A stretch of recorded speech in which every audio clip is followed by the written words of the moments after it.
ક્રાંતિ ન્યૂઝમાં આપનું સ્વાગત છે। સાબરકાંઠા જિલ્લા કલેક્ટર ડોક્ટર રતન કંવર ગઢવી ચારણની અધ્યક્ષતામાં જિલ્લાના પ્રવાસન સ્થળોએ પ્રાથમિક સુવિધા અંગે બેઠક યોજાઈ। સાબરકાંઠા જિલ્લા કલેક્ટર ડોક્ટર રતન કંવર ગઢવી ચારણની અધ્યક્ષતામાં કલેક્ટર કચેરી સભાખંડ ખાતે જિલ્લાના પ્રવાસન સ્થળોએ પ્રવાસીઓને પ્રાથમિક સુવિધા મળી રહે તે અંગે બેઠક યોજાઈ હતી।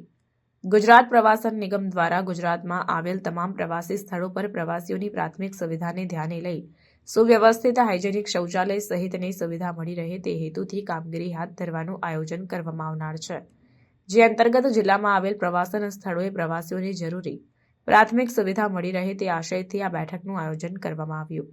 આ બેઠકમાં જિલ્લા કલેક્ટરે જિલ્લામાં આવેલા પ્રવાસન સ્થળોએ મુલાકાત લેતા પ્રવાસીઓની સંખ્યાને ધ્યાને લઈ જરૂરિયાત મુજબ પ્રાથમિક સુવિધાઓમાં શૌચાલય સહિત અન્ય જરૂરિયાતો અંગે ચર્ચા કરી હતી। સાથે જ જિલ્લાના પ્રવાસન સ્થળો અને ધાર્મિક સ્થળોએ પ્લાસ્ટિકના ઉપયોગ પર પ્રતિબંધ તેમજ સ્થળના પરિસરમાં થતા આસપાસના વિસ્તારોમાં ગંદકી ન થાય તે અંગે જણાવ્યું। આ બેઠકમાં જિલ્લા વિકાસ અધિકારી હર્ષદ વોરા, નિવાસી અધિક કલેક્ટર કૃષ્ણા વાઘેલા, ગ્રામ વિકાસ એજન્સી નિયામક પાટીદાર, પ્રાંત અધિકારીઓ, તાલુકા વિકાસ અધિકારીઓ તેમજ વિવિધ વિભાગના અમલીકરણ અધિકારીઓ ઉપસ્થિત રહ્યા હતા। બ્યુરો ચીફ આબિદ અલી ભૂરા, સાબરકાંઠા।